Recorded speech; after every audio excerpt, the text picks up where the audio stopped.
এবং নারীর আভূষণ বা নারীর সাজগোজ, এই যে একটা ধারণা বা নারী সাজে, নারী সাজতে ভালোবাসে, এটা এখনকার সময়ে শুধু নয়, এটা আগেকার যুগ থেকেও এই ধারণাটা ছিল।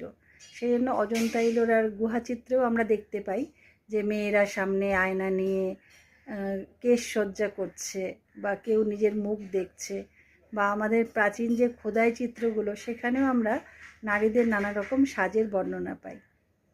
সাজগোজ আমাদের কেন করতে হয়? সেটা কি শুধু পুরুষকে ভোলানোর জন্য, বা নারী শুধু সাজে পুরুষের চোখে সে মনোগ্রাহী হতে পারে বা পুরুষ তাকে দেখে আকর্ষিত হয় সেই জন্য?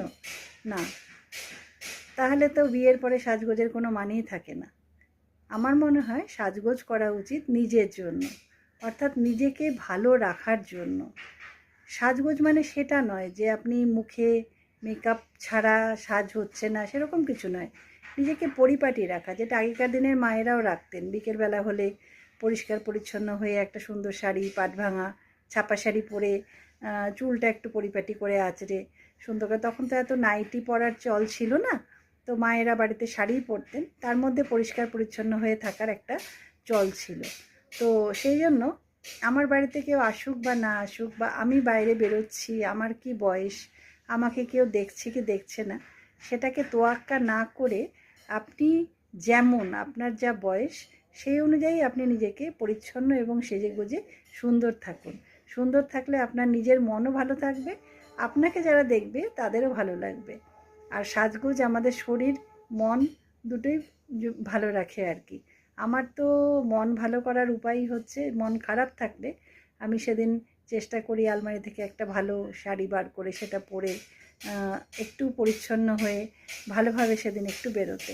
অর্থাৎ আমি দেখেছি যে বাড়িতে দিনের পর দিন কোনো ছুটি কাটাচ্ছি, দিনের পর দিন বাড়িতে আছি, কোথাও বেরোচ্ছি না, কোনো সাজগোজ নেই, তখন সেক্ষেত্রে মনও কিন্তু খারাপ হতে শুরু করে। আমি দীর্ঘদিন শারীরিক অসুস্থতার জন্য বিছানায় শুয়েছিলাম, তখনও দেখেছি যে বাইরে বেরোতে পারছি না এবং তাতে কোনো রকম জামা কাপড় পরা হচ্ছে না, তাতে আমার মানসিক অবস্থা কীরকম একটা যেন নিজে হারিয়ে গেলাম, এরকম একটা ব্যাপার। সুতরাং নিজেকে খুঁজে পাওয়ার জন্য, নিজেকে ভালো রাখার জন্য কিন্তু আপনার নিজেকে সুন্দর রাখাটাও জরুরি। সুন্দর মানে সবাই তো ভগবান দত্ত রূপ নিয়ে জন্মায়, তারপরে কাটাছেঁড়া করে বা আপনারা যেটা বলেন মাটি মেখে আমরা কিছুটা নিজেদেরকে অদল বদল করি, কিন্তু সেটুকুকেও যদি আগলে রাখা যায়, সুন্দর করে রাখা যায়, সে আপনি রোগা মোটা কালো ফর্সা যাই হোক না কেন, তাতেও কিন্তু আপনাকে ভালো লাগে। সুতরাং ভালো থাকার জন্যই সুন্দর থাকতে হবে, আর কিছু নয়, সেটা যে বয়সেই হোক না।